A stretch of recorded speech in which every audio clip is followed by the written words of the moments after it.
Makulit, masaya, at puno ng energy.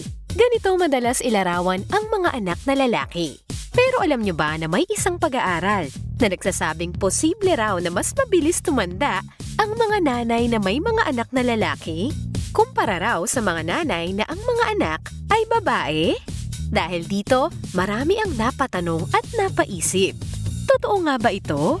May kinalaman nga ba ang pagkakaroon ng mga anak na lalaki sa mas mabilis na pagtanda ng isang ina? Pero bago kayo kabahan, mahalagang malaman kung ano talagang sinasabi ng pag-aaral at kung gaano ito katotoo. Yan ang ating hihimayin dito sa Hear Me Out!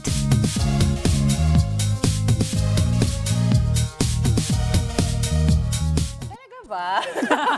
At para mabigyang linaw po kung totoo nga ba na mas napapabilis ang pagtanda ng isang ina kapag may mga anak siyang lalaki at upang mas maunawaan natin ang mga posibleng dahilan sa likod ng pag-aaral na ito, makakasama natin ang isang psychologist. Wala iba kundi si Miss Camille Garcia. Good morning, Miss Camille. Good morning. I'm back.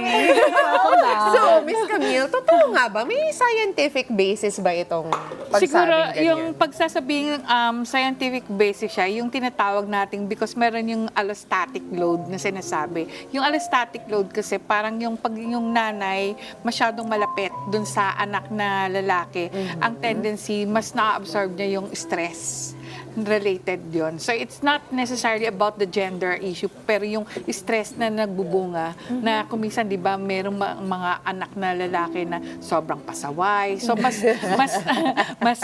mas yung hindi naman disobedient, pero yung pag sinabihan mo hindi sila kagad sumusunod. Yes. Unlike pag anak na. So parang it's more of yung pag-absorb ng wear and tear ng body and tsaka ng brain ng isang nanay. Kaya ang tendency kuminsan 'di ba palagi ang nanay lang naman na nagsasabi sa mga anak na lalaki na, tatanda ako sa iyo. Tatanda ako sa iyo.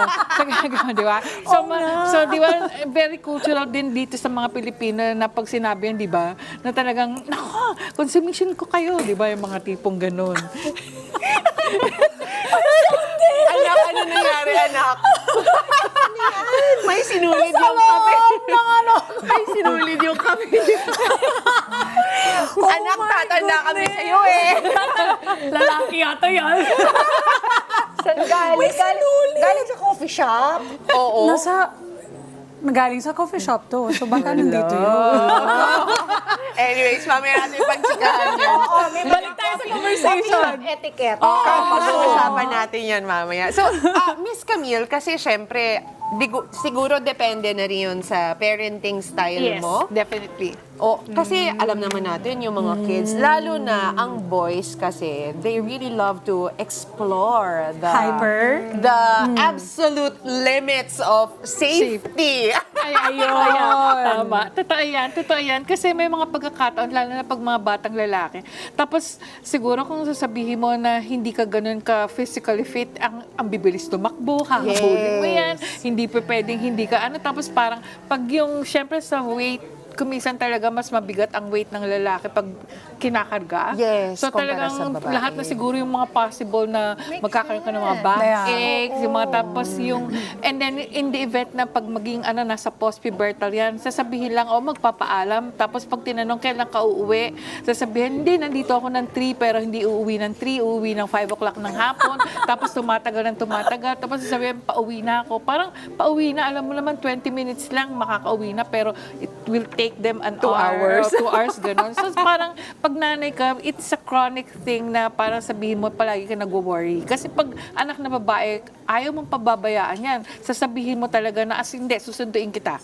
Di ba? Parang gano'n pag anak. Pero pag anak na lalaki, mawag na. Hindi mo pwedeng sunduin yan. Hindi mo pabayaan. Kasi nga lalaki. Oo nga, no. Pero ano siya, no, Miss Camille? Parang may balik naman siya eventually. Kasi pag tumanda na sila naman yung pagbubuhatin mo ng mabigat.